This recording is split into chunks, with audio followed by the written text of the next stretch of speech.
Cette lourde pièce d'acier est le chariot d'un avion de type KC-135R. Un train d'atterrissage est constitué d'un pilier central auquel sont fixés l'essieu et les roues. On commence l'usinage du pilier. Ce tour à commande numérique usine les parois extérieures de la pièce. Les projections d'eau et d'huile refroidissent la pièce qui chauffe à cause du frottement.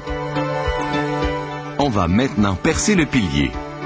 Cette tête de perçage va vider l'intérieur du pilier. L'alignement de la tête doit être parfaite. On prend donc les précautions nécessaires. Le perçage débute.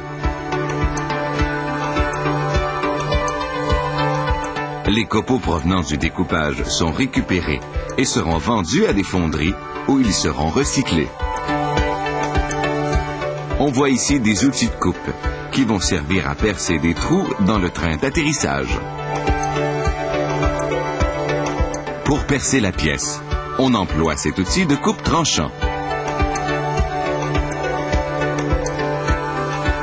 Ici, on termine un trou d'attachement.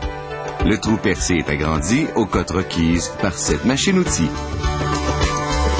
La pièce est refroidie avec un mélange d'eau et d'huile.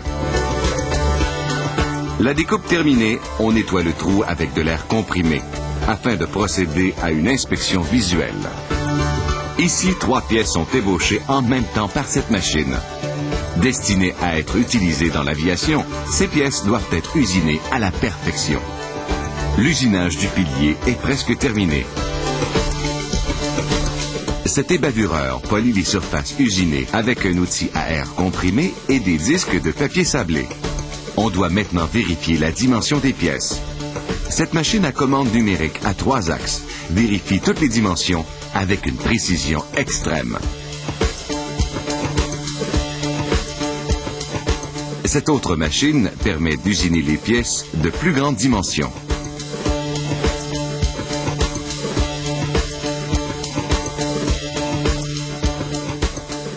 Cette entreprise reconditionne aussi les trains d'atterrissage usagés, comme celui-ci provenant d'un Boeing 707.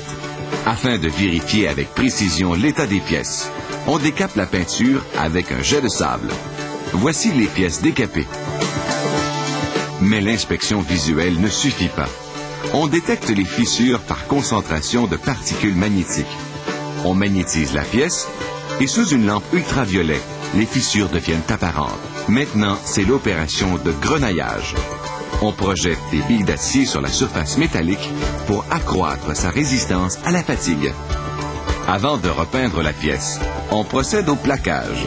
On la plonge durant environ 10 minutes dans du cadmium, formant une couche de protection qui résiste à la corrosion.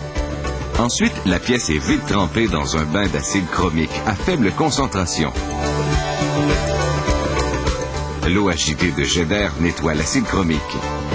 Et on rince à l'eau une autre fois. La pièce est maintenant cuite à 190 degrés pendant 23 heures pour enlever l'hydrogène induit lors du plaquage. On plonge dans l'azote liquide à moins 129 degrés, les pièces devant être insérées afin d'en réduire la taille. Cette bague est facilement poussée avec un vérin hydraulique. En se réchauffant, la bague reprendra sa taille normale.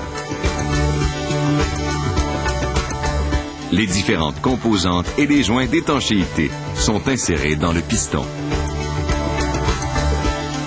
Le tube amortisseur est introduit dans le piston. C'est lui qui absorbera les chocs lors des atterrissages. Le piston est maintenant glissé dans le cylindre. On vérifie que l'amortisseur est bien étanche. La fabrication s'achève par la peinture qui sera cuite au four. Il aura fallu de 6 à 8 mois pour fabriquer un train d'atterrissage neuf et entre 6 à 8 semaines pour reconditionner un train usagé.